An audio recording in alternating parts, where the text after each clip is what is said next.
Salut les futures opticiennes et futurs opticiens, on a la patate aujourd'hui? Oui, bien sûr, puisqu'on va répondre à la question comment choisir une monture en PDM. Et on y répond juste après ça.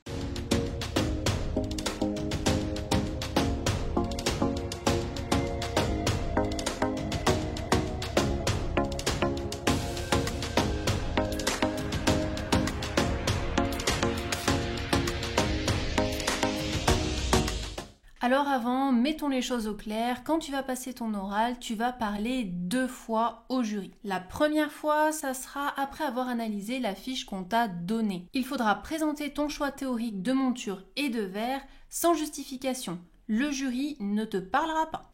Alors, je vais partir sur une monture ronde, en acétate, et avec des petits calibres. La deuxième fois que tu vas parler de ta monture à ton jury, ça sera à la fin de l'épreuve quand tu vas faire ta petite conclusion, justification à ton jury. C'est seulement à ce moment que tu vas justifier ton choix de monture, ton choix de prise de mesure, ton choix de verre et que tu vas pouvoir dialoguer avec ton jury. Maintenant qu'on a mis les choses au clair, on va voir comment faire son choix et comment le justifier. Il faut avoir 3 choses en tête pour choisir la monture, la prescription, les besoins du sujet et les contraintes morphologiques du visage du sujet. Pour la prescription, les règles sont simples, plus la correction est élevée, plus les règles que je vais te donner sont vraies. Pas de grande monture. La pupille doit être centrée dans le calibre. On choisit une forme plutôt arrondie pour uniformiser les épaisseurs. La matière doit être épaisse pour cacher un petit peu la misère. Donc on va dire que le plastique c'est fantastique. Toujours pour la prescription, si mon sujet est astigmate ou presbyte, attention,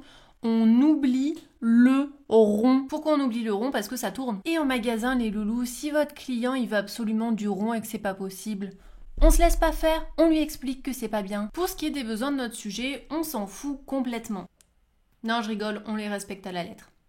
Les besoins que tu peux retrouver dans des fiches de PDM, ça peut être ça par exemple. Ma monture glisse. Pour une monture qui glisse, je peux vous conseiller une monture avec des plaquettes en silicone. Oui, alors moi je veux une monture solide. Pour une monture solide, rien ne vaut le titane. Vous comprenez, je fais des allergies au plastique et tout ça. Pour vos allergies, je peux vous conseiller du titane. Pourquoi? Parce que c'est analergique. Et retiens bien ce mot parce qu'il tombe souvent dans les fiches. Bon, moi je veux une monture discrète, il y en a marre. Alors quelque chose de discret, vous avez une monture percée par exemple, une monture métal ou une monture nylor. Écoutez, j'aimerais être bien protégée de la lumière. Au niveau de la monture, si vous voulez être bien protégé des rayons lumineux qui peuvent passer par-dessus, par-dessous, sur les côtés, ce que je peux vous conseiller, c'est une monture galbée. J'aimerais quelque chose de plus original que ça. Quelque chose de plus original, ça pourrait être une couleur un peu plus peps ou une forme un peu plus originale du papillon. On a vu la prescription, on a vu les besoins de notre sujet, maintenant c'est les critères morphos. Et c'est un truc qu'on a tendance à un peu foirer très honnêtement. Et oui, on fait tous un peu à l'œil sans ouvrir ses cours d'anat, mais ça c'est pas bueno pour le BTS.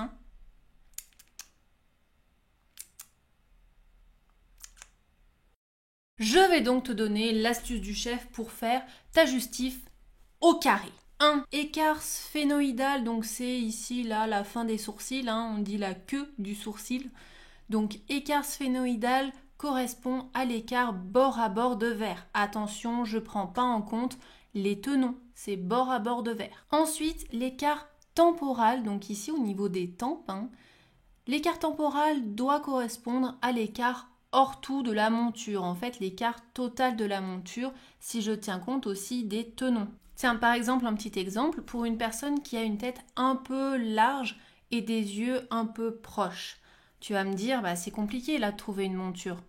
Non, pas du tout. Il y a des solutions à chaque fois. On va faire en sorte que l'écart bord à bord de verre corresponde à l'écart sphénoïdal de notre sujet. Et il faut que l'écart temporal corresponde à l'écart hors tout. Qu'est-ce qu'on va faire? On va choisir des tenons plus longs, des tenons déportés. Ensuite, il faut que la pupille soit centrée dans le calibre. Pourquoi? Il y a 2 raisons. La première, en fait, c'est une esthétique. Si j'ai mes yeux qui sont côté nasal, on a l'impression que je louche. Et la deuxième, elle est plutôt technique.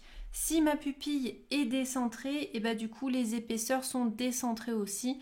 Et je vais avoir un max d'épaisseur, par exemple, côté nasal. Ensuite, le haut du calibre doit suivre la ligne des sourcils. Si la ligne des sourcils de mon sujet est basse, je vais choisir des tenons haut pour que la monture soit plus basse. Si la ligne des sourcils est en haut, il faut que je choisisse des tenons plus bas pour rehausser la monture. Ensuite, l'encoche nasale doit correspondre à la largeur nasale. Et là, tu vas me dire, avec son nez, il faut une sacrée encoche. Et c'est pas faux, c'est galère de trouver des montures comme ça. Si l'encoche est inférieure à la largeur du nez, on a ce problème-là. Une monture qui est trop haute par rapport au visage, c'est pas harmonieux. Si au contraire, on a une encoche qui est plus large que la largeur du nez, j'en ai pas trouvé, la monture sera plus basse, elle va tomber constamment. Ensuite, il ne faut pas que le bas du calibre touche en position sourire. Sinon, qu'est-ce qui se passe? La monture, elle monte, elle descend, elle monte, elle descend, elle monte, elle descend.